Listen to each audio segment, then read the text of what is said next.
Gastrointestinal. Esta fisiología, por favor, está mejor que la del año pasado. Estoy quitando algunas cosas superfluas y algunas muy profundas, porque como es una fisiología light, tampoco quiero gastroenterólogos, o sea, probablemente que entiendan la fisiología gastrointestinal, me contento con eso, ¿ya? Entonces, atención, por favor. Vamos a avanzar por el principio. El aparato digestivo da un aporte continuo de agua, electrolitos y nutrientes para nuestra propia vida. Para eso se requiere el tránsito de los alimentos que vamos a ver, la secreción de jugos digestivos, la absorción, cómo se absorbe el alimento, la circulación de la sangre por los órganos, cómo es por la alimentación y sin alimentación, y el control de todo esto por el sistema nervioso, ¿ya? Estos mecanismos fisiológicos siempre lo tenemos en el tubo digestivo. El tubo digestivo es, les he dicho, no es parte del medio interno. El medio interno es por dentro del tubo, cuando se absorbe dentro de la sangre en el líquido artificial. El tubo digestivo está considerado líquido extracelular, está fuera del cuerpo. Y ahí, sin embargo, para que no entre ningún germen, ningún bacterio o parásito, tenemos mecanismos de defensa naturales, funcionales, fisiológicos. ¿Cuáles son esos? La actividad antibacteriana del pH del ácido. El ácido, ustedes no saben cuántas cosas van bien, que aquí ustedes comen decentemente. Vayan ustedes a la Udabot, afuera, unas comidas más insalubres, y los estudiantes comen eso. Y no les pasa nada. ¿Por qué? Porque nosotros tenemos un pH ácido. El ácido de nuestro estómago mata cualquier microbio. Entonces es una defensa el pH del ácido, ¿no? Las enzimas, así como digiere la proteína, grasa, así también digiere a las bacterias. ¿Qué son las bacterias? Son proteínas, hidrato de carbono, grasa, entonces igual lo digiere y si no nos mata, nos engorda un bacterio, ¿no es cierto? Aumenta la secreción. Toda vez que hay algo que está de más en el intestino, aumenta la secreción intestinal y aumenta el peristaltismo. El vómito y la diarrea son una defensa del cuerpo. La diarrea elimina, apenas el intestino se da cuenta que hay algo que no corresponde, lo elimina con el peristaltismo, ¿ya? Entonces es una defensa, el vómito. O sea, lo bota por fuera o lo bota por la diarrea. Y eso pasa con los niños. Los niños son los más sucios, ¿no? Si no, acuérdense cómo eran ustedes niños. Yo me acuerdo de niño con manos sucias. Uno no se lava, si no lo controlan a un niño. Ese niño con mano más sucia que agarra y come. ¿Y qué está comiendo? Microbios. Sin embargo, lo que más que tiene es diarrea y vómito. Pero es muy frecuente en los niños ese tipo de patología. Ya, el aumento del peristaltismo, ¿no? Es bueno. La flora intestinal es un mecanismo de defensa que vamos a ver. La flora intestinal, tenemos nosotros una flora intestinal normal. O sea, tenemos microbios naturales, fisiológicos, que están en nuestro cuerpo, que lejos de dañarnos nos ayudan a digerir, nos ayudan a la defensa contra los gérmenes. Eso lo vamos a estudiar. Eso es fisiología, es funcional, natural del cuerpo humano. Luego tenemos el más importante, que es el tejido linfoide asociado al intestino focal, es el sistema inmune propio del intestino. El intestino tiene su propio sistema inmune que protege de todos los gérmenes que entran al tubo digestivo. Entonces, por eso están aquí sanitos, porque ustedes tienen todo eso funcionando a cabalidad, por eso están aquí, por eso estoy yo aquí, gracias a Dios estoy viejito a esta edad, pero entonces es porque nuestro intestino está funcionando. Cualquier pregunta, levanta la mano. Esto vamos a ver uno por uno. Esto es gastro light también. No es fisiología, gastroenterología light, superficial. Suavita, infinito. ¿Ya? Y sigamos. Entonces, entiendan, por favor. Vamos a ver que el sistema digestivo es muy importante. Recientemente, los gastroenterólogos están teniendo cada vez congresos, a los cuales yo tengo también, gracias a Dios, puedo asistir. Recientemente va a haber otros congresos el próximo mes, que también voy a ir, y hablan la fisiología actual, porque la fisiología sigue descubriendo cada día más. Guyton hasta por ahí está actualizado, saben de las artróficas, pero no mencionan la acción funcional que tiene. Pero yo lo menciono aquí en una diapositiva que no aumenta gran cosa, al examen tal vez un cerito, pero les va a ayudar a ustedes a entender fisiológicamente cómo funciona un intestino normal. Y para que funcione el intestino normal, lo último que hay, que recientemente, para nosotros es lo último, pero se ha investigado hace más de 5 a 10 años. Y claro que eso se estudia una y otra vez y recién salen los libros, ¿no es cierto? Entonces tenemos esto, que el sistema digestivo se está llamando, primero lo relacionaban con algo, un sistema neuronal complejo, pero ahora lo están llamando el segundo cerebro, porque la cantidad de neuronas que tiene el sistema gastrointestinal es inclusive mayor. Calculan que la cantidad de neuronas que tiene el tubo digestivo es más que lo que tiene la médula. Entonces, además, funciona en forma independiente. El intestino tiene su propio sistema de control de digestión, de absorción. Nosotros no controlamos. Cuando el autónomo funciona y simplemente da las órdenes al autónomo, recibe del autónomo, hay una interrelación. Fíjense, ahí tenemos el eje intestino-cerebro o cerebro-intestino, ¿cierto? Fíjense, aquí tenemos el cerebro y el intestino, y ahí tenemos, entre ellos dos hay una relación, ¿no? Es una comunicación mediante el sistema autónomo constante. Es un segundo cerebro, tan segundo cerebro, que si ustedes tienen un intestino sano, generalmente son las personas más sanas porque tienen un intestino sano, ¿ya? Entonces eso funcionalmente tiene que ver por qué. Aquí tenemos por qué tanto el intestino. Fíjense, el eje intestino-cerebro, cerebro-intestino, aporta, hay una hormona que relaciona el intestino con el cerebro. Esa hormona es la serotonina. Antes nosotros, y está también en Guyton, que la serotonina es parte de la secreción que sirve para la motilidad, etc. Pero ya estos años se ha empezado a dosificar la cantidad de serotonina y se está viendo que más, este 70% están los libros de fisiología, pero en los últimos congresos está saliendo que hay más del 70%, 80, inclusive 90%, está producida por el tracto gastrointestinal. La serotonina es la hormona de la felicidad.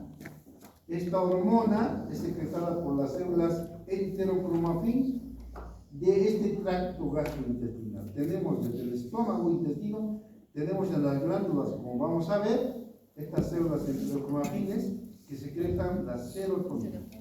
Esta serotonina, ¿qué hace?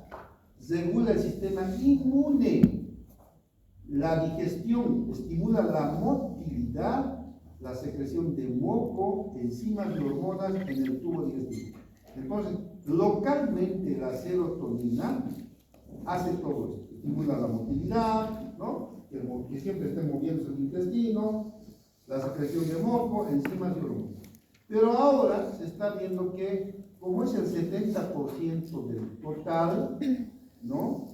No solamente tiene a nivel intestinal efectos de estimulación de motilidad, también a nivel cerebral, porque hay una circulación, tiene relación con la depresión, con la ansiedad, con los trastornos de la conducta alimentaria, hasta con la locura, la serotonina, porque fíjense que tenemos un dosificador de las patologías cerebrales que hay.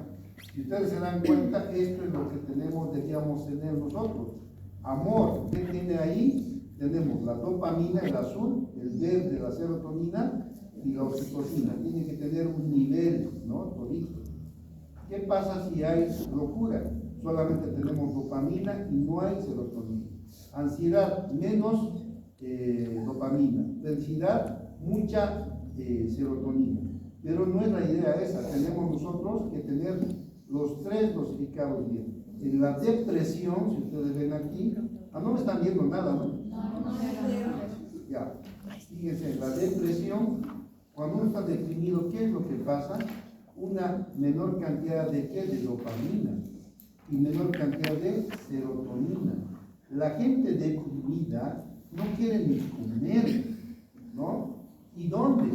Efectivamente el problema es en el cerebro, pero el intestino tiene que ver, porque cuando el cerebro está funcionando bien, uno quiere comer, quiere alimentarse, digiere mejor, secreta serotonina. Entonces es una relación y uno detrás de otro, uno funciona con el otro. Entonces tenemos en la depresión hay baja de la serotonina, y si nosotros tenemos amor, comprensión y tenemos buena alimentación, entonces vamos a tener los tres niveles tanto de serotonina, de dopamina y de oxitocina normales, ¿no? Cuando estamos queriendo pelear, huir, más tenemos de oxitocina y noradrenalina.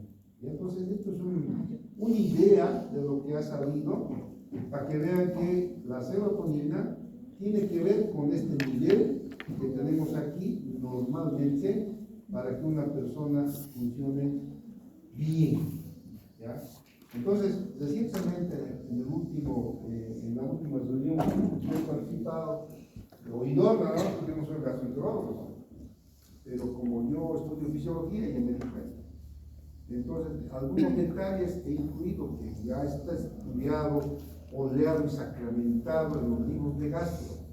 Y obviamente también va a estar en los libros de Guyton, pero va a ser en la 15 o la sexta edición, en la 15 edición seguramente. En Guyton está que produce serotonina en nuestro intestino, ¿no? Y la relación, digamos, del porcentaje no está clara, pero ahora en los libros de Estados Unidos está saliendo que la serotonina, como es el 70%, entonces tiene mucho que ver con la depresión o con el bienestar de la persona.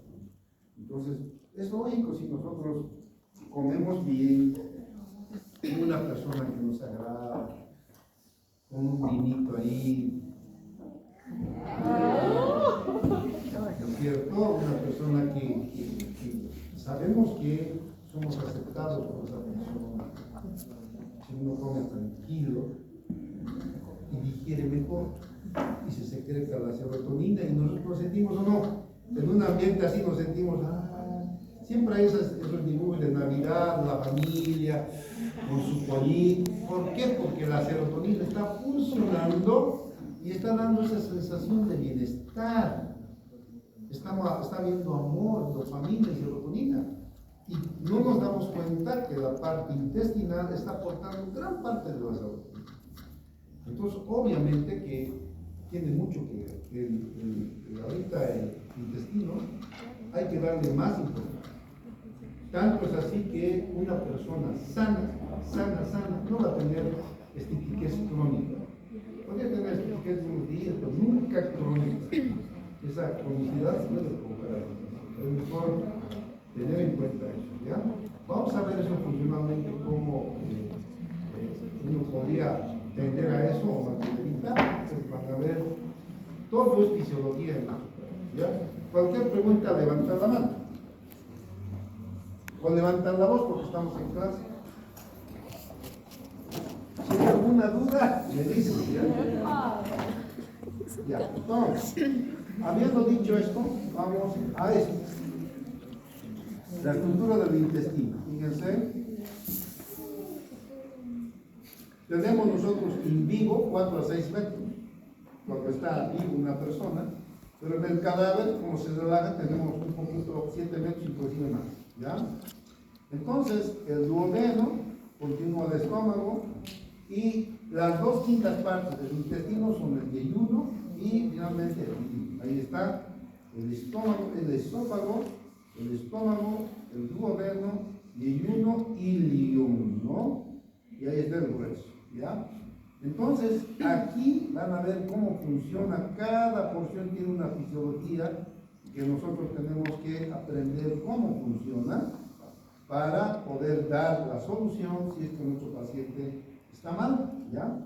Entonces, en el ilion hay un tejido linfóide, las placas de Peyer, ¿no? Las placas de Peyer, ¿qué es? Es un tejido linfóide que se ocupa de la inmunidad.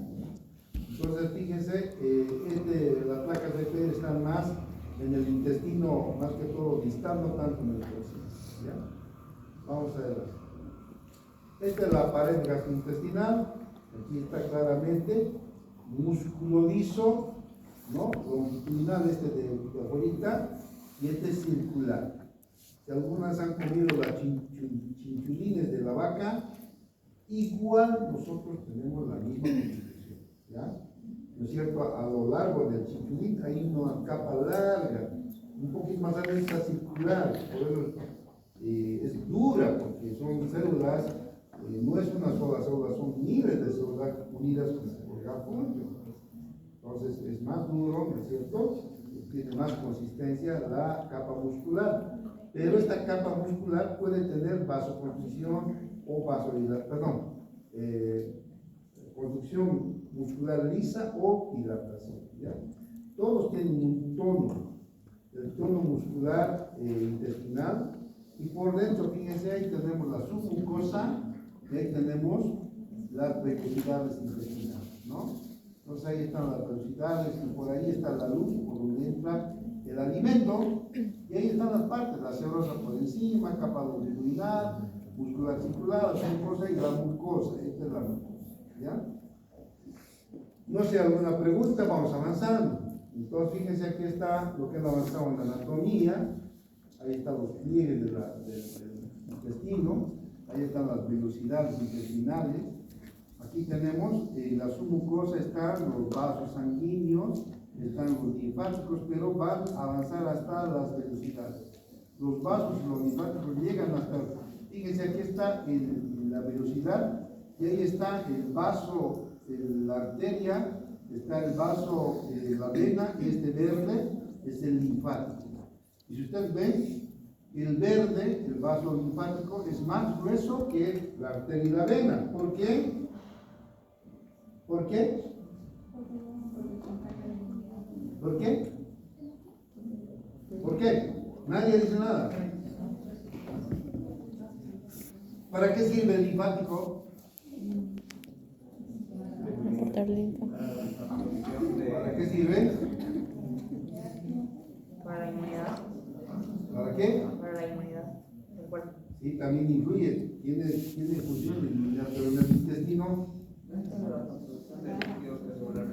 la absorción de todo el alimento, bueno, no de todo, pero gran parte de los alimentos que tienen peso molecular grande, no lo absorbe el vaso, lo absorbe el linfático. Por eso cuando comemos grasa, cualquier cantidad de la grasa se va por el linfático y va por el conducto torácico, que ustedes han visto en la anatomía, ¿ya? Entonces, ahí tenemos el linfático y todos estos se absorben. De aquí, estas células que ven es del epitelio intestinal, y el epitelio tiene las microvellosidades, ¿no? Esta es una velocidad y esto es microvellosidad, ¿no? Que aumenta la superficie de absorción del intestino, ¿no? Entonces, esto, fíjense, empezamos desde el intestino, tiene unos pliegues que se llaman válvulas conniventes. Dentro de las válvulas conniventes tenemos las velocidades, estas son las velocidades. Y agrandando a la velocidad tenemos que cada velocidad está contenida, además tiene en su región distal y a lo largo de la mucosa intestinal las microvelocidades. Entonces, ¿por qué aquí las microvelocidades agarran todos los alimentos, tanto de hidratos, lípidos, proteínas, aminoácidos, entran por ahí, se absorben por aquí y pasan y van a ser absorbidas en este caso por el linfático, o si son glucosa, etcétera, se va a absorber por la vena, ¿no es cierto?, para ir a la circulación, ¿ya? Entonces, eso es. Cualquier duda, levantan la mano o levantan, vamos, dime. Ahora podría La absorción funcionalmente siempre va a haber. Cuando se inhibe la absorción, eso es patológico. Y vamos a ver cuándo se puede inhibir, cuando veamos cómo actúa la absorción. ¿Ya? Cuando no se absorbe, ¿qué quiere decir? Si nosotros, atiendan por favor, yo pongo, ¿dónde se absorbe? Aquí se absorbe, aquí, en las velocidades intestinales. Si yo pongo aquí una lámina, voy a hacer esto. Miren, si yo pongo aquí algo, pues imagino que esto que es un tapiz, pero encima del tapiz yo pongo algo. Yo pongo algo que está cubriendo las velocidades. El alimento viene por aquí, quiere absorberse, pero ¿va a poder absorber o no? No, porque está cubriendo algo. Entonces aquí tenemos, ya han visto ustedes el microparásitos. Aquí tenemos la hierba lambia que tapiza el intestino y al tapizar no deja la absorción. Y la absorción viene por aquí y absorbe ¿qué? ¿Por qué arrastra agua? ¿Por qué arrastra más contenido? ¿Por qué hay diarrea en una parasitosis por diarrea? ¿Por qué? Porque no absorbe.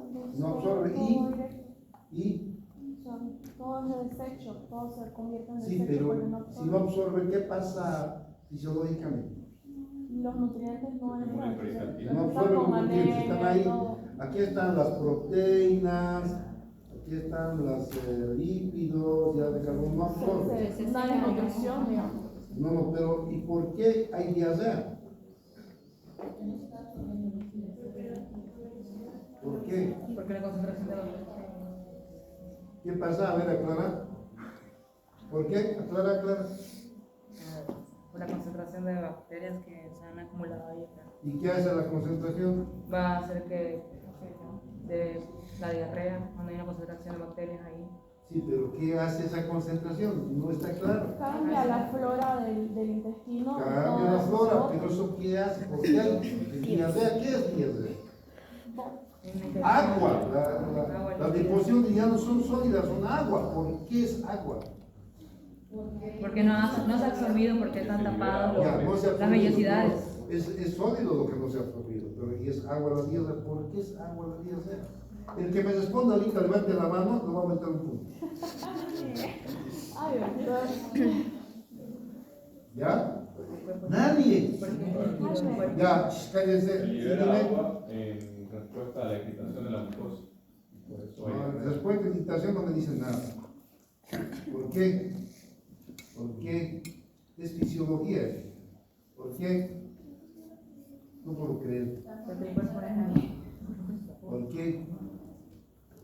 ¿Por qué? Este individuo, Cáceres, no me dice nada y saca buenas notas a ver Cáceres. ¿Por qué?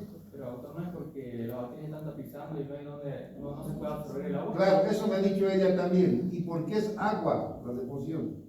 Porque no se absorbe, porque se va junto con. Claro, no se absorbe, pero es sólido lo que no se absorbe. No sólido, pero tampoco es agua. ¿Por qué aparece agua? Ah, Si cielo absorbe agua, ¿no? Y hace que, porque digamos, el material que está circulando por nuestro intestino delgado es líquido. Y sí, eso ahí tiene que absorber nutrientes y el agua, pero hay una mala absorción, entonces no, porque el agua va a seguir junto con todos los materiales que están ahí circulando. está bien, pero Es lo mismo que dijimos. inclusive si no tomas agua, igualito es líquido la diarrea. ¿Por qué? Porque el cuerpo intenta equilibrar, entonces Oye, ¿quién es su profesor de fisiología? ¡Qué barbaridad! ¿Saben lo que es osmosis? ¿Qué es osmosis? ¿Qué es osmosis? Ah, Se supone que afuera se concentran más cosas. Se supone que de las células sale afuera. acidosis, ¿no? ¿Qué es No sé osmosis? cómo dice que se acumulan allá ¿Qué proteínas. dice, por favor? No sé, en Quizás teoría. por la mayor producción de líquidos que hay en el ¿Por qué pero hay mayor porque los producción? no se puede difundir, los canales están cerrados.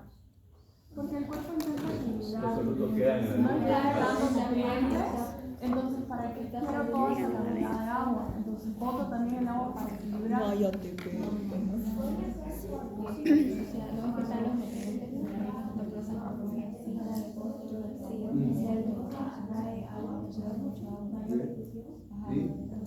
Haciendo que Eso es todo, por favor, aquí yo no sé, todo me dice menos lo que es. Cuando ustedes tienen en un ambiente como la luz intestinal, no se absorbe.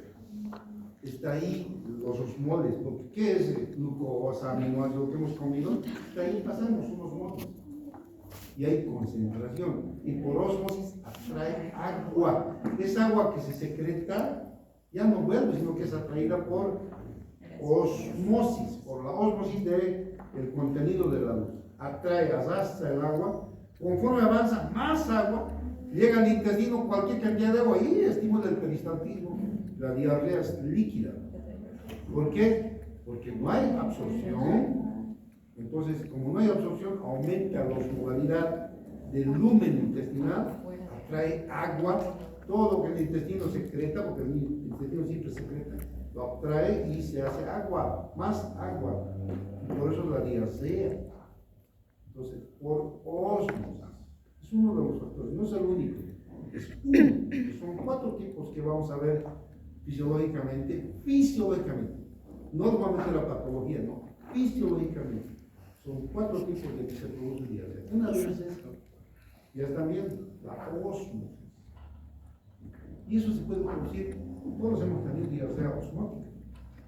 Especialmente estos individuos, estas jóvenes cocinan de rico y cuando comen más de lo que el intestino puede digerir, ¿qué pasa?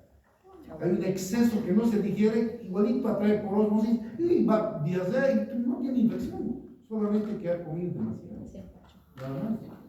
Y eso pasa a veces, no siempre, pero a veces.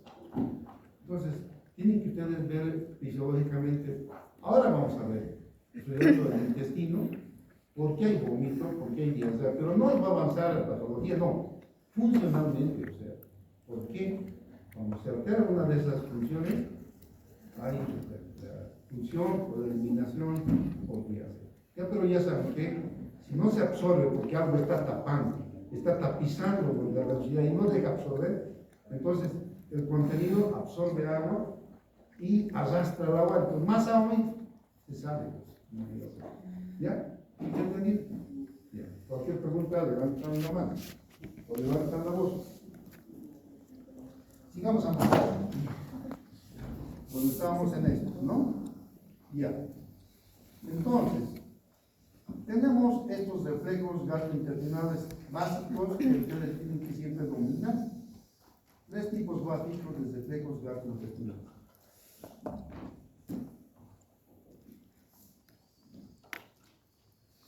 Reflejos que se producen por completo en el interior del sistema neuroenteral, ¿no? Por ejemplo, la contracción de mezcla son reflejos netamente del interior del intestino. La inhibición intestinal son reflejos del intestino. El peristaltismo, la secreción son reflejos del intestino. Es un tipo de reflejo. Otro.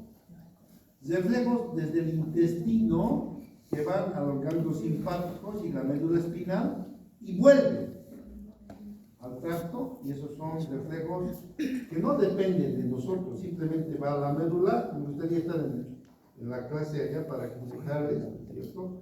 Va a la médula como un arco reflejo y vuelve. El cerebro está al margen, simplemente nos damos cuenta cuando ya el intestino nos exige, ay caramba, me está exigiendo, y no sabemos por qué me está exigiendo, porque hay un reflejo que se produce. Ahí tenemos, por ejemplo, el reflejo gastrocólico. El reflejo gastrocólico es un reflejo que se produce cuando uno ingiere un alimento, y ese reflejo vamos a ver que va hasta la médula espinal y produce aumento del peristaltismo y relajación del recto. Entonces, eso llama ¿a qué? A ir al baño.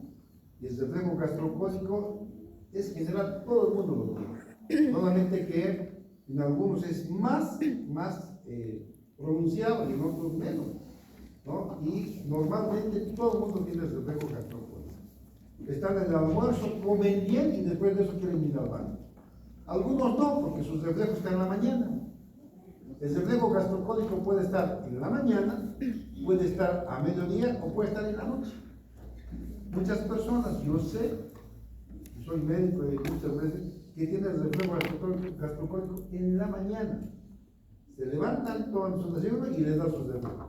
Y después todo el día están tranquilos. Otros no, tienen después del almuerzo sí o sí. Otros no, tienen en la el reflejo gastrocólico.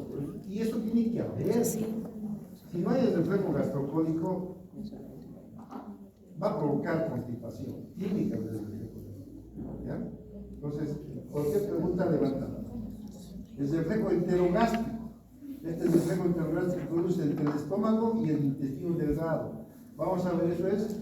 Y cuando el estómago no digiere bien la alimentación, hay unos reflejos de contracción. No permite salir, el duodeno no permite salir un alimento mal digerido. Lo cierra. Entonces vuelve al estómago a digerirse. Por eso es que una comida muy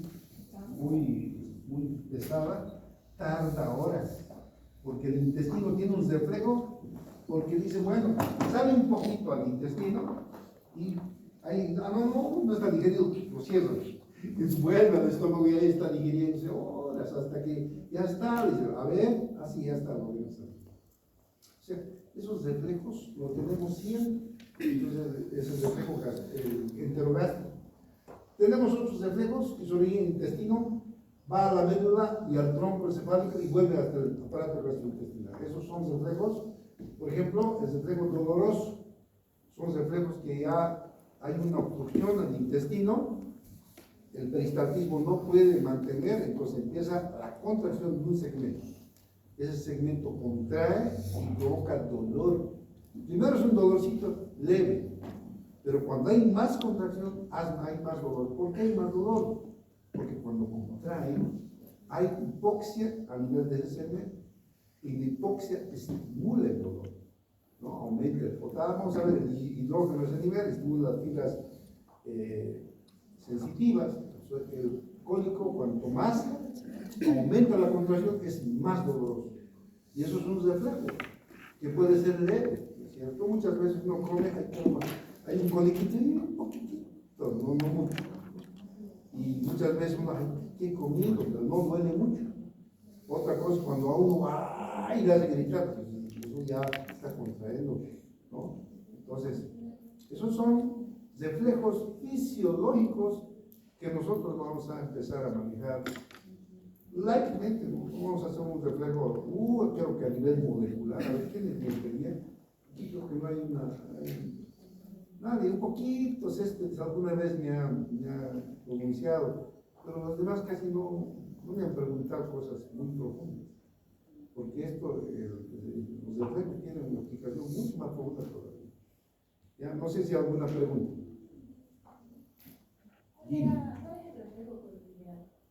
¿Perdón? Colonilial. El reflejo colonilial es cuando llega el contenido al colon distal, el ilio se abre. En tanto no llega el volumen de alimento que no se ha logrado digerir, no llega, está cerrado, hay un esfínter ahí. Cuando llega, se abre, sale todito. Y eso es parte del reflejo gastrocólico. El reflejo gastrocólico incluye eso, porque al entrar el contenido al grueso, se estimula el gastrocólico más. Vamos a ver esto. ¿Alguna otra pregunta? Ya, más o menos están captando, ¿no? Vamos continuando. Bien, habiendo dicho esto, vamos al siguiente. Tenemos el control nervioso de la función gastrointestinal. Se produce por el plexo mientérico o de Auerbach y el plexo submucoso de Meissner, ¿cierto? Estos dos plexos van a regular la función intestinal, ¿no?